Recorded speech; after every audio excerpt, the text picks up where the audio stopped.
Kalau ini mau berhasil ya, itu harus ada tokoh sentral yang memang memiliki massa dan diakui. Din Samsudin menurut saya sebagai mantan ketua PP Muhammadiyah, juga seorang intelektual, deklarator kami, cukup dikenal ya, cukup terkenal, dikenal dan punya massa. Jadi ketika beliau yang langsung memimpin demo ini, maka para pengunjuk rasa yang mau datang itu serasa mendapatkan ayah, ya kan, pelindung. Jadi merasa jauh lebih tenang ketimbang kalau demo ini hanya diorkestrasi misalnya cuma anak-anak muda. Kita kumpul di sini sekedar untuk menyaksikan babak akhir dari proses pemilu yang curang.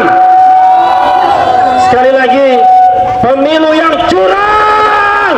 Saya tanya kepada kawan-kawan semua di sini, kepada siapapun yang ada di sini, kalau mendengar KPU mengumumkan hasil Pilpres dan kita tahu itu curang, apakah kalian akan menerima atau menolak?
Iya, memang kalau ini mau berhasil ya, itu harus ada tokoh sentral yang memang memiliki massa dan diakui. Din Samsudin menurut saya sebagai mantan ketua PP Muhammadiyah, juga seorang intelektual, deklarator kami, cukup dikenal ya, cukup terkenal, dikenal dan punya massa. Jadi ketika beliau yang langsung memimpin demo ini, maka para pengunjuk rasa yang mau datang itu serasa mendapatkan ayah, ya kan, pelindung. Jadi merasa jauh lebih tenang ketimbang kalau demo ini hanya diorkestrasi misalnya cuma anak-anak muda.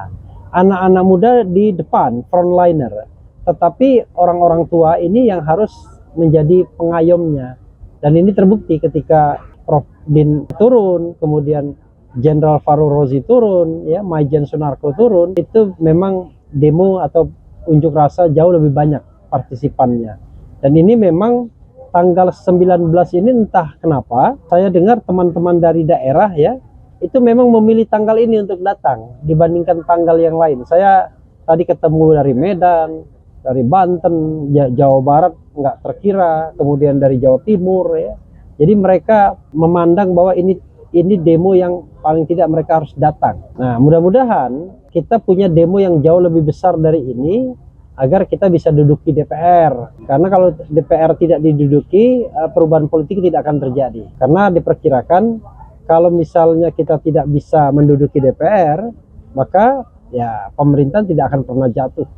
Dan kecurangan atau pelaku curang akan dilantik sebagai presiden dan wakil presiden. Kalau kita bicara tentang KPU itu, kecurangannya itu sudah di sektor hulu. Kalau cuma mengandalkan pencoblosan dan penghitungan suara, barangkali kita masih akan sulit mengatakan bahwa 02 kalah. Tapi jangan lupa bahwa yang namanya pencoblosan itu kan hasil dari proses sebelumnya. Misalnya proses intimidasi, politisasi bansos, kemudian pengerahan atau mobilisasi aparat desa dan lain sebagainya. Saya dengar ya, di satu daerah misalnya, ditanya berapa komposisinya, sekian-sekian. Katakanlah pasangan 02 kalah, diperintahkan harus menang bagaimanapun caranya, sehingga yang dilakukan adalah stick and carrot saja. Kalau kira-kira agak melawan, ya diintimidasi. Tapi kalau bisa diajak, kira-kira disuap. Nah, persoalan-persoalan seperti inilah yang membuat kemudian ketika orang datang mencoblos, itu sudah tidak genuine lagi. Jadi kalau kita bicara pemilu yang seperti itu, pemilu yang intimidatif, maka sesungguhnya pemilu itu tidak boleh disahkan hasilnya. Jadi kalau kita menghitung suara dari sebuah pemilu yang intimidatif, wah itu salah betul ya, salah benar rasanya. Dan harusnya selain intimidatif, ya kita juga menemukan kan, misalnya kecurangan-kecurangan yang sengaja diciptakan di Sirekap, penggelembungan suara, pemalsuan C-hasil dan lain sebagainya. Sehingga prediksi saya KPU kebingungan sendiri ketika dia mencoba mempertahankan angka yang sudah dialgoritmakan, ternyata mungkin kebanyakan. Jadi jangan-jangan begitu digelembungkan ya kan, kebanyakan, sehingga perlu ditutup. Jadi ditutup itu bukan untuk mendongkrak suara lagi, tetapi untuk mengurangi kadar kecurangannya, agar jangan sampai kemudian misalnya nilainya sampai misalnya 60-70%. Makanya saya katakan itu berlebih. Maka saya katakan Sirekap itu alat bantu, tapi alat bantu kecurangan. Jadi melalui Sirekap itu ada panduan bahwa angka harus 56, 57 atau 58%. Kenapa angka begitu? Karena angka begitu dianggap moderat. Kalau mau radikal kan 70% saja, tapi moderat. Mau dicari selisihnya susah, karena dengan nomor 2 selisihnya 34 juta, ya kan? 34%. Bukan 34 juta, tapi 34%. Sehingga secara teoritis, kalau kita mau mencari selisih, nggak mungkin. Satu TPS saja berapa cuma kalau misalnya kita mendapatkan kita telisik 1 demi 1. Belum lagi kalau algoritma bekerja, diperbaiki sini gelembung di sana, ya kan? Jadi karena itu menurut saya sia-sia saja kalau kita pakai paradigma penghitungan suara. Yang kita harus lakukan paradigmanya adalah pemilu ini sudah melanggar konstitusi. Nah, pemilu melanggar konstitusi itu ada beberapa kriterianya. Ya, salah satunya adalah 1, penggunaan fasilitas negara. 2, mobilisasi pejabat-pejabat publik baik sipil maupun militer, ya, TNI Polri. 3, penggunaan keuangan negara seperti bansos dan lain sebagainya. Lalu dari 3 itu ditambah ada kebijakan negara yang berpihak pada paslon tertentu dan merugikan paslon lainnya. Maka pemilu yang seperti ini unjustified, tidak boleh kita akui hasilnya. Jadi harus diulang dengan mendiskualifikasi mereka yang melakukan kecurangan dengan dibantu oleh kekuasaan negara. Kita bicara tentang hukuman-hukuman. Jadi ada pelanggaran yang sifatnya administratif, ada pelanggaran pidana, ada pelanggaran kepemiluan secara umum, ya, bahwa itu kecurangannya sudah TSM, terstruktur, sistematis dan masif. Masing-masing ada konsekuensinya. Kalau misalnya KPU bagian dari konspirasi kecurangan, tindak pidana, bisa dipenjarakan, ya. Kalau kemudian ada yang mengubah hasil, ya itu tindak pidana. Tapi kalau misalnya calon atau paslon dimenangkan dengan yang saya katakan tadi, ada tindakan-tindakan dari presiden untuk menguntungkan calon tertentu dan merugikan calon lainnya, maka mereka yang mendapatkan kemenangan dengan cara yang demikian harus didiskualifikasi karena sudah melakukan kecurangan yang tidak bisa diterima dalam proses berpemilu. Sehingga pemilu harus diulang, bukan putaran kedua, tapi PSU, pemungutan suara ulang di antara calon yang tidak didiskualifikasi. Kalau seandainya kita bicara linier, tapi kalau tidak linier ya lini massa yang bergerak. Kalau kita bicara lini massa, kita nggak bicara lagi pemilu, nanti bicara siapa orang kuat yang akan memimpin kita menyongsong atau memimpin perubahan ini. Ya salah satunya yang diinisiasi oleh Prof. Din Samsudin, tapi kita tidak tahu, ya kan? Karena kalau kita lihat 98 gejalanya sama-sama mantan ketua PP Muhammadiyah. Tahun 98 Amin Rais, ya, mantan ketua umum PP Muhammadiyah, Din Samsudin mantan ketua umum PP Muhammadiyah. Apakah ini tanda-tanda zaman? Saya tidak tahu, ya. Wallahu alam bisawab. Ya sebenarnya tidak hanya 2 komponen itu, ya. Siapapun yang mempunyai massa, saya lihat massa itu ada 4 lah, ya. 1 adalah massa kanan, massa Islam, ya, mungkin proponennya Habib Rizik. Kedua, massa buruh seperti yang dikomandoi oleh Jumhur Hidayat.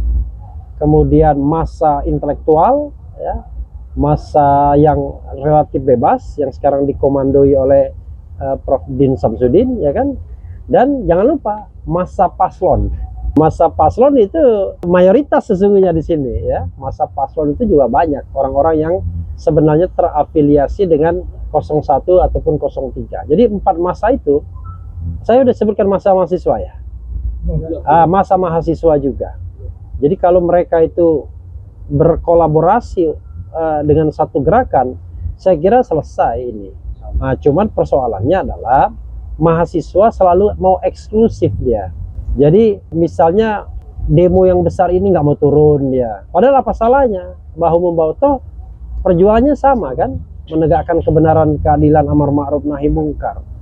Jadi di sini kan kita sudah beyond, kita tidak bela siapa lagi, tapi sudah membela yang benar dan kemudian melawan yang batil kan. Jadi sudah beyond dari apakah Anies atau Ganjar, tapi sudah bicara mengenai bagaimana yang curang tidak memimpin negara kita.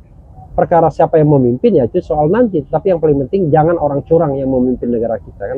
Kawan-kawan semua, kita hadir di sini sebenarnya hanya sekedar menunggu KPU melengkapi kecurangannya, melengkapi pemilu yang curang, yaitu mengumumkan hasil yang curang. Jadi sebenarnya tidak ada yang diharapkan kecuali kita datang memberikan sokongan moral kepada mereka-mereka yang menolak kecurangan tersebut, karena kecurangan itu sudah dilakukan jauh sebelumnya, sebelum pencoblosan, pada saat pencoblosan, pada saat penghitungan suara, dan sekarang puncaknya yaitu pada saat pengumuman hasil pemilu. Dan ini, masa ini bukanlah menunggu selebrasi siapa yang menang, tetapi menunggu momen untuk menolak hasil pemilu tersebut dan akan memperkarakannya di berbagai lini, termasuk di parlemen jalanan.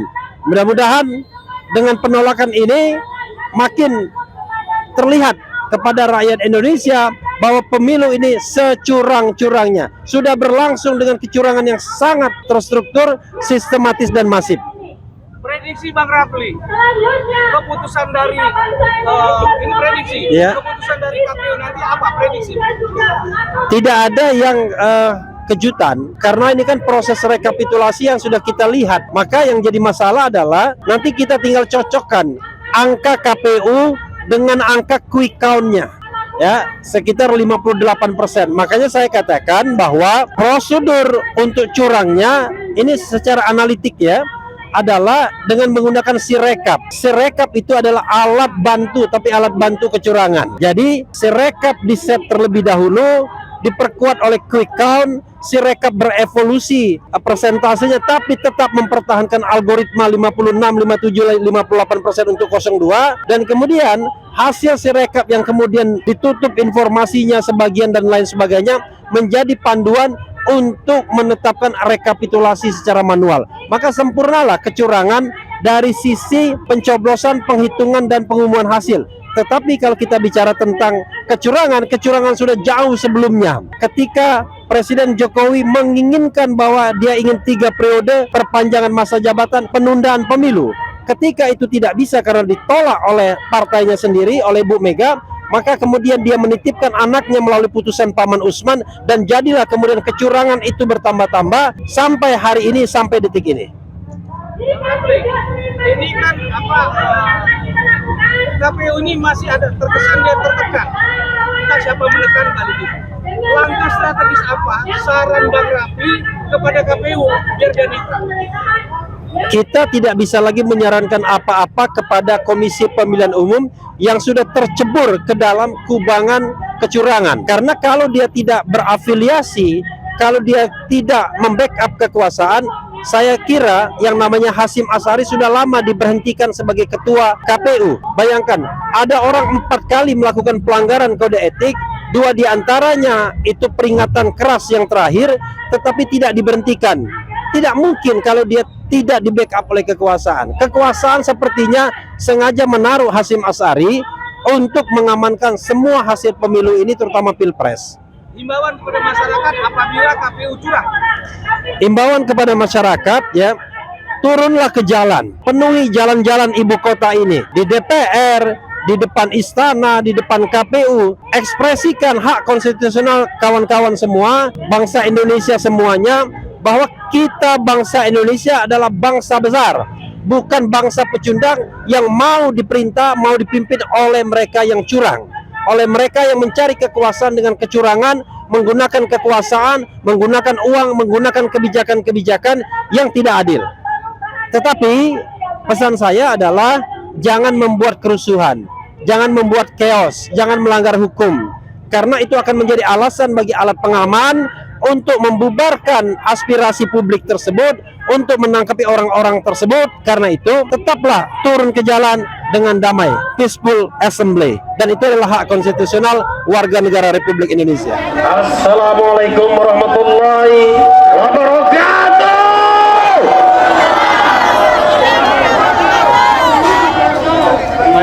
Allahu Akbar. Allahu Akbar. Allahu Akbar. Kawan-kawan semua, kita kumpul di sini bukan untuk mengapresiasi Komisi Pemilihan Umum. Kita kumpul di sini sekedar untuk menyaksikan babak akhir dari proses pemilu yang curang. Sekali lagi, pemilu yang curang. Jadi kalau kita bicara tentang kecurangan, kecurangan itu sudah terjadi sebelum hari ini, sebelum pencoblosan. Sudah terjadi ketika Presiden Jokowi menginginkan perpanjangan masa jabatan, bahkan sebelumnya menginginkan menjadi 3 periode. Padahal kita tahu Undang-Undang Dasar 1945 yang diubah ketika reformasi membatasi jabatan hanya 2 periode saja. Tetapi kekuasaan selalu seragam, kekuasaan selalu ingin dikangkai. Padahal seharusnya kekuasaan dipergilirkan kepada semua anak bangsa. Dan kawan-kawan, ketika tidak berhasil mengangkangi konstitusi, ketika tidak berhasil mengangkangi konstitusi, maka yang dititipkan adalah putranya yang masih bau kencur, putranya yang masih tidak layak menjadi pemimpin kita. Kalian mau dipimpin anak kecil yang belum jelas? Kalian mau dipimpin orang yang tidak jelas kapasitasnya? Kawan-kawan semua, kita rakyat Indonesia 270 juta lebih. Masa kita tidak bisa mencari pemimpin yang qualified? Bodoh sekali kita memilih pemimpin yang tidak jelas. Sobat semuanya, sekarang dalam menit-menit ke depan kita hanya akan mendengar bahwa Komisi Pemilihan Umum mengumumkan hasil pemilu yang curang tersebut. Sekarang saya tanya kepada kawan-kawan semua di sini, kepada siapapun yang ada di sini, kalau mendengar KPU mengumumkan hasil Pilpres dan kita tahu itu curang, apakah kalian akan menerima atau menolak? Apakah akan menerima atau menolak? Sekali lagi kita bicara, tolak, tolak. Kita tahu bahwa perjuangan kita tidak hanya selesai di sini saja, masih akan kita hadapi hari-hari panjang ke depan. Masih ada parlemen jalanan seperti ini. Kita tahu bahwa aspirasi kita tidak hanya menolak pemilu curang, karena aspirasi kita juga ingin agar Presiden Jokowi dimakzulkan. Sekali lagi, makzulkan. Karena hakikatnya dialah sumber dari segala sumber masalah kita. Demokrasi kita hampir hancur kalau kita tidak bergerak, kalau kita tidak bangkit, kawan-kawan semua. demokrasi kita akan mati. Kita tidak ingin demokrasi kita mati, karena memperjuangkan dengan darah suhada. Jadi kawan-kawan semua, kita di sini memperjuangkan Republik Indonesia. Kita memperjuangkan negara kesatuan Republik Indonesia. Kita tidak memperjuangkan paslon tertentu lagi, karena yang kita selamatkan Indonesia. Sekali lagi teriakan, Indonesia! Indonesia! Itu saja dari saya ya. Nanti saya bicara lagi kalau sudah ramai lagi masanya. Mudah-mudahan kalau sekarang masanya ya masih kira-kira begini, besok-besok kita doakan, bukan karena kehendak Refli Harun, tapi kehendak kita semua. Kita penuhi jalan-jalan di Jakarta ini, kita penuhi ibu kota ini, kita semua turun ke jalan, kita tolak pemilu curang, dan kita hormati para pengaman di sini, ibu-ibu dan bapak-bapak sekalian. Silakan jalankan tugasnya. Kita akan peaceful assembly, kita akan damai, tapi tetap kita tolak kecurangan. Sekali lagi, tolak kecurangan. Itu saja kawan-kawan semua. Wabillahi taufiq wal hidayah. Wassalamualaikum warahmatullahi wabarakatuh. Allah